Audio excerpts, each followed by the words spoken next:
day it is anymore. I don't even know my own name. I think it's Tuesday. This is day 11 or 12, quarantine. Can't remember. And I was looking at my shelf out there trying to think of what video I should do next, and I thought I would go through the books that I read in 2019. I have a lot on my shelf that I don't really want, and I'm missing a lot that I actually do want on my shelf. So I think I'm gonna clear out some of the ones that I did not like of 2019 and maybe trade them or see if there's some way I can swap them. So I'm gonna briefly go over the books that I absolutely did not like for 2019, and then I'm gonna make a follow-up video of the books that I haven't mentioned before that I loved in 2019. And be mindful, a lot of these are thrillers because that is my favorite genre, so we'll hop right in. This one I was reading at the end of 2019. I actually finished in January, but I still consider it 2019 because I read most of it in there, and that's Stolen by Lucy Christopher. I don't know if this is as popular as I think it is, and I can't remember who recommended it on their video that made me want to read it. It's about a girl named Gemma who is kidnapped in the airport by a guy named Tyler. And he kidnaps her and brings her to Australia and holds her captive. And the whole book is a letter to her captor. So it's written in second person, which is different, but I actually like it in this case. Or the whole synopsis is she going to fall in love with him as he expects her to? This, I think I started out with a 2 and then I ended up giving it a 3 because I wanted to give credit where the atmosphere was built. The environment was outstanding. At least in Australia, the way that she describes everything was really well.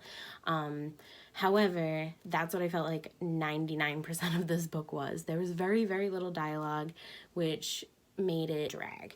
And I'm not a huge fan of an overly descriptive environment. I like to get to the point. I like the action. I like the mystery.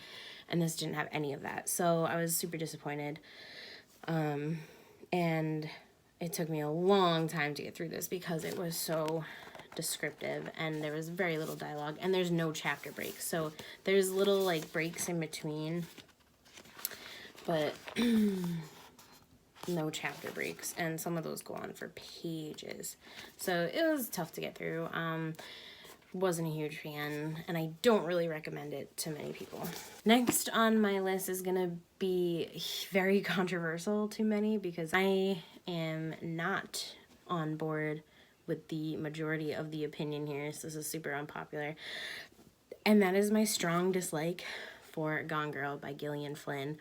I loved Sharp Objects. I mentioned that in my first video.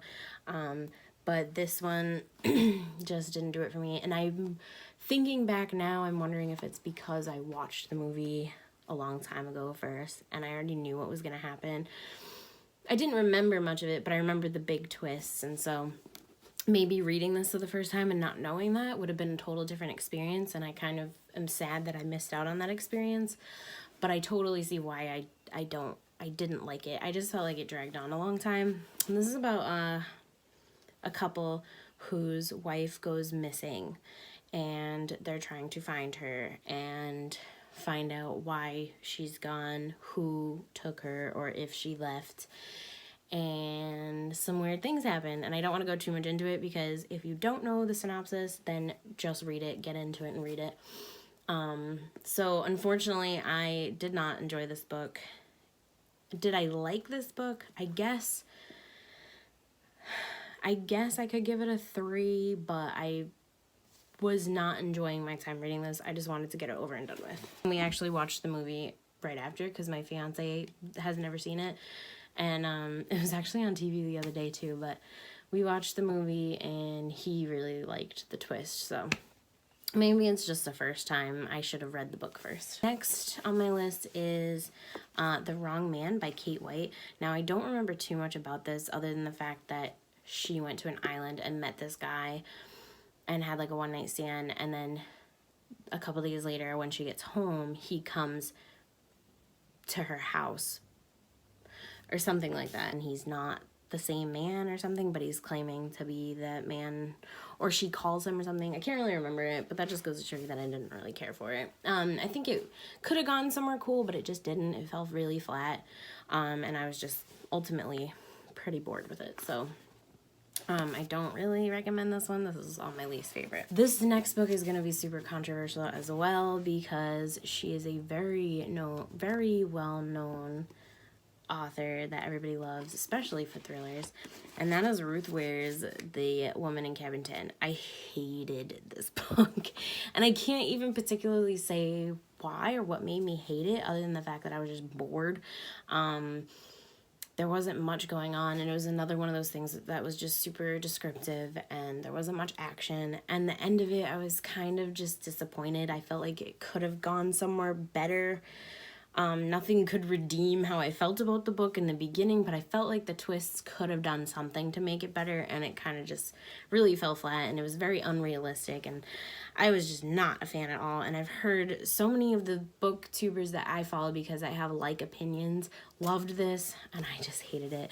I'm not going to count Ruth Ware out, but I don't have any intentions of picking up anything anytime soon, because even the books that others have described that she's written, I wasn't a fan of. Maybe if you have suggestions for a Ruth Ware that I might like, go ahead and leave a comment in the bottom, because I am all for checking things out.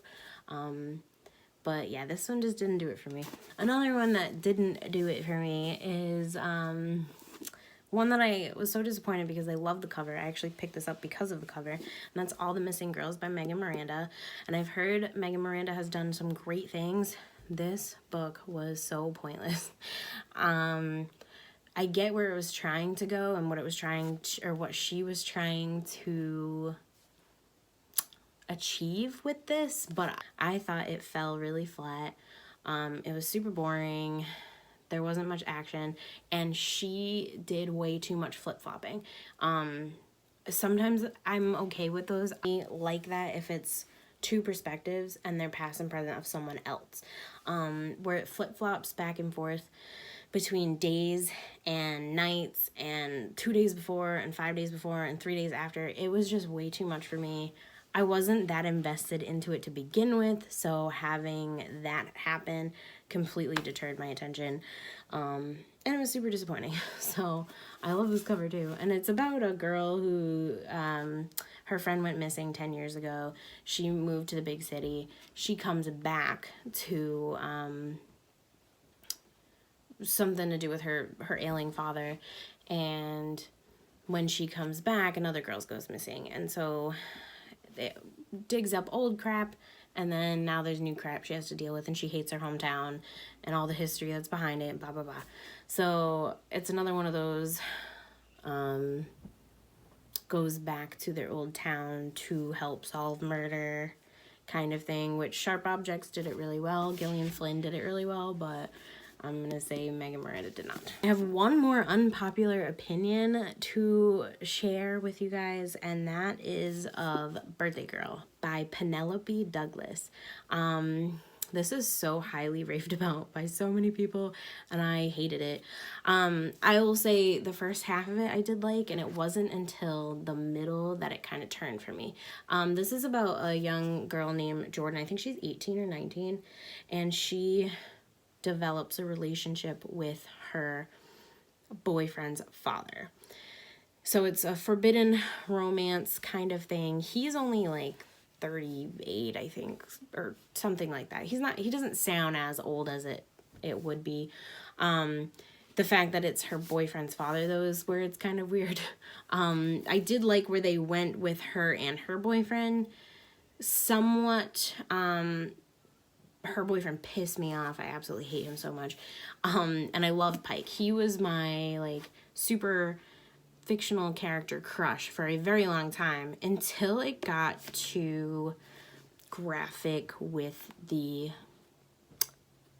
sexual tones. I was so grossed out by the way he was talking to her, by the way she was talking to him, by the things they were doing.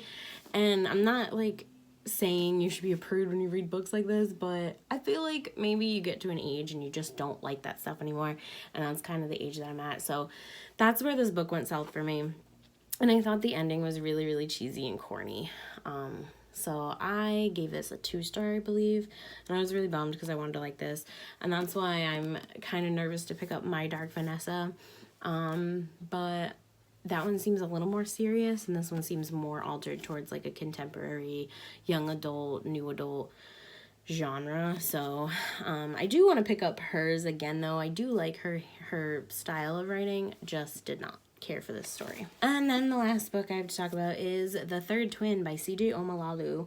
And this I picked up at Savers on a whim. Synopsis is actually what drew me in. It's about 2 girls, they're twins, sisters, and they used to use a fake triplet or a fake twin to cover up their mistakes or their bad habits, such as, you know, spilling milk. And they'd say, oh, our twin, I forget what their name was, Lexi did it or whatever, Alicia. It's Lexi, Ava, and Alicia. And so they continue to use that tactic into their teenage years when they're doing things they shouldn't be. And everything's fine and dandy until one of the boys that one of the twins went out with turns up dead. So they can't figure out who murdered him. Blah, blah, blah. It's a mystery.